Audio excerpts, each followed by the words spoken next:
Hi friends, I am Uday Kandpal and I welcome you all to yet another lecture on NCERT Class 7 History Chapter 2 with fact elaboration by Uday Kandpal. The name of the chapter is New Kings and Kingdoms.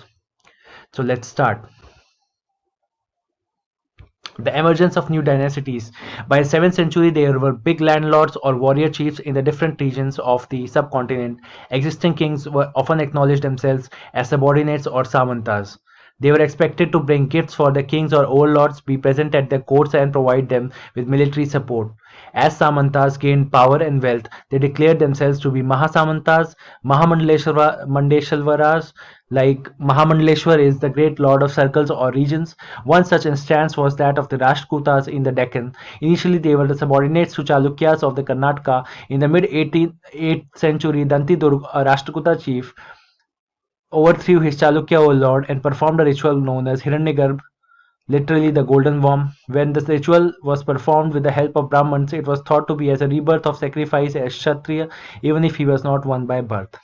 In another case, a men from enterprising families used their military skills to carve out kingdoms. For instance, the Kadam Mayur Sharman and the Gurjar Pratihar king Harish Chandra were the Brahmins who gave up their traditional professions and took to arms, successfully establishing the kingdoms in Karnataka and Rajasthan, respectively. Administration in the kingdoms. Many of the new kings acquired the title of Maharaj Dhiraj, the great king, or Lord of Kings, Tribhuvan Chakravarti, the Lord of Three Worlds, and so on. However, they often shared their powers and with Samantas as well as associations of peasants, traders, and Brahmins. The peasants, cattle keepers, were often persuaded to share a part of their produce. These were claimed as a rent. Revenue was collected from traders. These resources used to finance the king's establishment as well as for the construction of temples and forts. Prashastis and land grants. Prashastis contain details that may not be literally true, but they tell us how the rulers wanted to depict themselves as valiant, victorious warriors. Kings often rewarded Brahmanas by grants of land. They were recorded on copper plates, which were given to those who received those lands. Rajat Rangini is a poem by Kalhan containing the history of kings who ruled over Kashmir. Unlike the Prashastis, he was usually critical about the rulers or their policies. Welfare for wealth. One particularly prized area was the city of Kannauj in the Ganga Valley.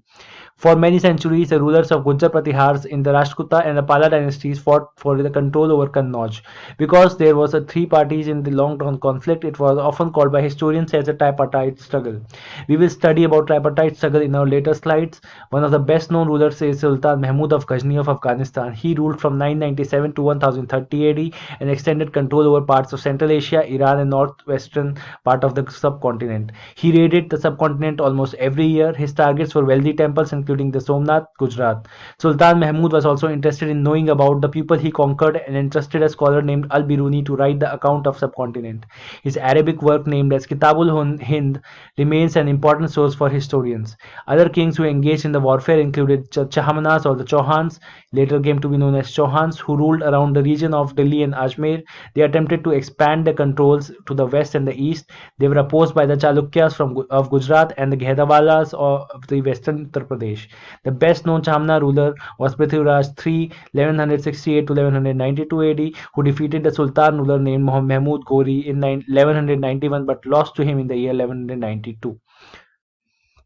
So this is the Kannauj triangle, the tripartite struggle. The green color is the Gurjar Pratihara, the orange color is the Rashtrakutas, and the purple color is the Palas. The source for this image is Wikipedia.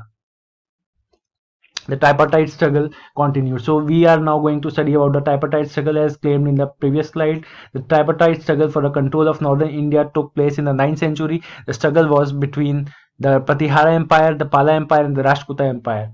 The struggle between the Pratihara Empire and the Rashtrakuta Empire had begun earlier than the struggle over Kannauj, the Kanyakubj, also known as Kanyakubj.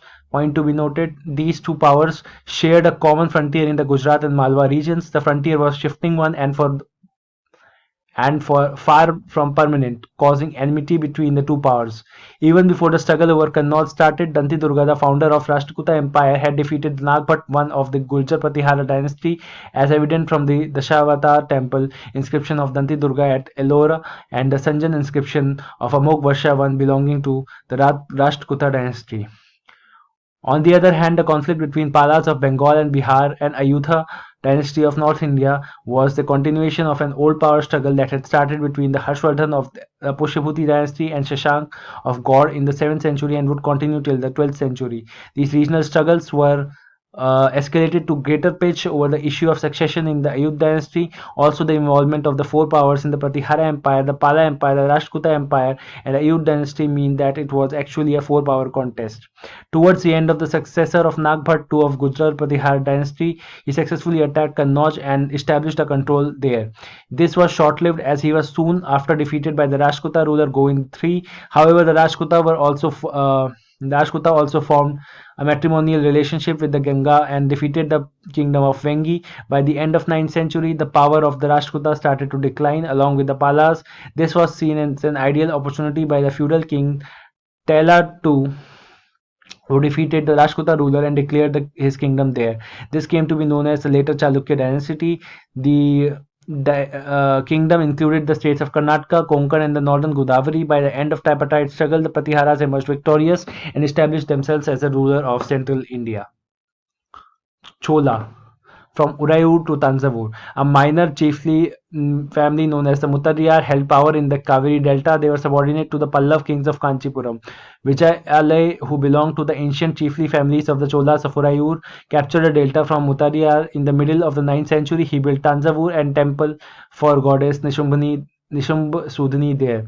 The successor of Vijayalai conquered the neighboring regions and kingdoms grew in size and power. The Pandyan and the Pallavan territories to the south and the north were made part of this kingdom. Raja I, considered to be the most powerful Chola ruler, and became king in 985 and expanded control over most of the areas. He also recognized the administration of the empire. Raja's son Rajendra I continued his policy and even raided the Ganga Valley, Sri Lanka, and the countries of Southeast Asia, and developing the navy for his expeditions.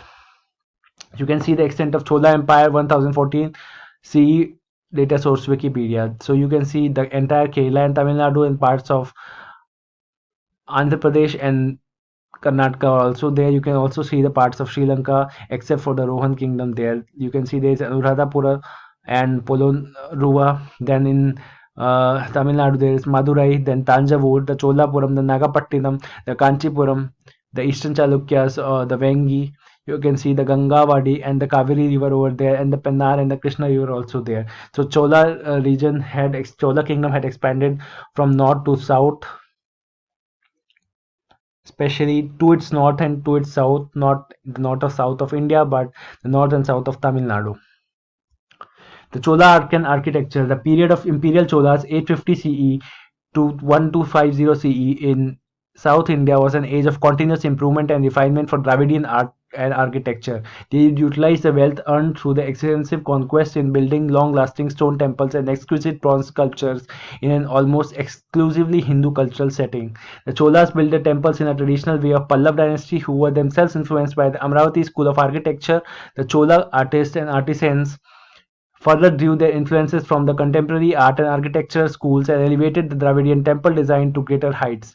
The Chola kings built numerous temples throughout the kingdom, which normally comprised the plains, central and the northern Tamil Nadu, and at times the entire state of Tamil Nadu as an adjoining part of the modern Karnataka and Andhra Pradesh. In the evolution of the Chola Empire architecture, we can see roughly the three major phases, beginning with the early phase, starting with the Vijayanagar Chola and continuing to Sundar Chola. The middle phase of the Raja Chola and Rajendra Chola, when the achievement scale heights never reached before or since. The final phase during the Chalukya period of the Kottulunga Chola, one till the demise of Chola Empire.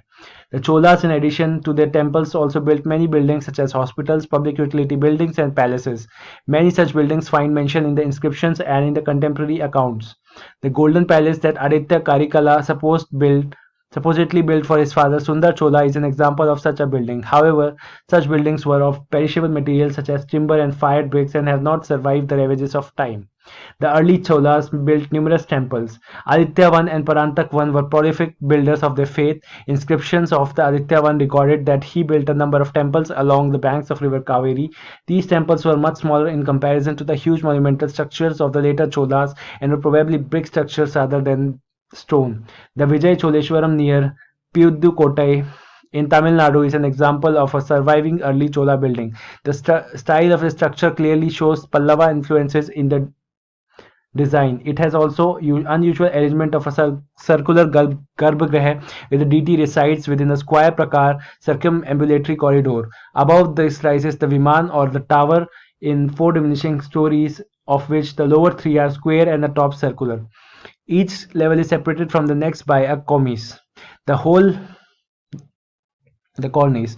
The whole structure is surmounted by a dome, which in turn is topped with a stone kalash, a crest. Very faint traces of paintings can be seen inside the walls. These paintings are dated not earlier than the 17th century. The little temple of the Nageshwara at Kumbankonam is also of the same period. The Koranath temple at the Srinivasan Allur near Hirapalli is an example of the period of Parantak I. The maturity and the grandeur to which the Chola architecture had evolved found expression in the two magnificent temples of Tanjavur and Gangai-Konda Cholapuram. The magnificent Shiva temple of the Tanjavur completed around 1009 in a fitting memorial to the material achievements of the time of Raja Raja. The largest and the tallest of all Indian temples, it's a masterpiece constituting the high watermark of South Indian architecture. So the Shiva temple of Tanjavur is one of the masterpiece and the largest and tallest of all Indian temples. Raja Raja named his temple Raja Rajeshwaram and the deity Shiva in the linga as Perudayar. The temple is also known in the deity's name as Perudayar Kovil. In the later period, Maratha and Nayak rulers constructed various shrines and gopurams of the temple. In later period, when the Sanskrit language was more popular during the Maratha rule, the temple was named in Sanskrit as Brihadishwaram and the deity of Brihadishwara. The Chola style continued to flourish for a century longer and express itself in a very large number of temples. Of these, two large temples are worthy of comparison to those of Raja Raja and Rajendra. The Airavateshwar temple at the Darashuram near the Tanjavur, built during the reign of Raja Raja Chola II, is a magnificent structure typical to the stage of architectural development reached in the 12th century CE. The final example of this period is the Kampaleshwar temple at the Tribhuvanam near Kumbakonam, which has survived in a good repair as built by the Kulotunga Chola III. So a lot of temples are mentioned in this slide. We need to remember the temple and the temple architectures of the Chola period. And the Chola administration, the Chola government during the imperial period in the 850 to 1200 CE was marked for its uniqueness and innovativeness. Chola were the first dynasty who tried to bring the entire South India under a common rule and to a great extent succeeded in their efforts. Although the form and the protocols Although the form and the protocols of the government cannot be compared to a contemporary form of government, the history of the Chola Empire belongs to a happy age in their history, and the great things were achieved by government and the people. The Chola system of administration was highly organized and efficient. The king was in the central pivot of administration, and all the authority rested in his hands. Tanjavur and later Gangaikonda Cholapuram were imperial capitals. However, Kanchipuram and Madurai were also considered as regional capitals, and occasional courts were held in them. The Council of Ministers, there is no definite evidence of existence of a council of ministers or of officers connected to the central government, though the names of individual ministers are found in the inscriptions. A powerful bureaucracy assisted the king in the tasks of administration and in executing his orders. Due to a lack of legislature or legislative system in the modern sense, the fairness of the king's order depended on the goodness of the man and in his belief called dharma, sense of fairness and justice. The ancient society did not expect anything more than the general scrutiny of the government. Even matters of dispute went to the officers of the court only as the last resort. The bureaucracy, the Chola bureaucracy did not much differ from its contemporaries. However, what distinguished it was highly organized nature. A careful balance between the central control and local independence was maintained, and non-interfering in the local government was sacrosanct. There was a definite hierarchy of bureaucracy and tenure of the official, simply dependent on the crown's pleasure. The officials held various titles such as the Mauryan and the Adigarigal. Seniority between the same cadre was indicated by qualifying titles such as Perundanam and Siruttanam. One of the important such officers were the revenue officials responsible for the receipts and the expenditures of the government. Administrative division, every village was a self-governing unit. A number of such villages constituted a Korram or a Nadu or a Kottam. In the different parts of the country, the Tanur was a large village big enough to be a Kurram by itself. A number of Kurrams constituted a Vallanadu. Several Vallanadu made up one Mandalam, which is called as a province. And at the height of the Chola Empire, there were 8 or 9 of these provinces, including Sri Lanka. These divisions are and names underwent constant changes throughout the Chola period. And inscription of the 8th century CE, the Uttar Merur temple describes the constitution of the local code, eligibility and disqualification for the candidates, the method selection, their duties, and delimits their power. It appears that the administration of a common village, Ur, was a different from that of the village given to the Brahmins.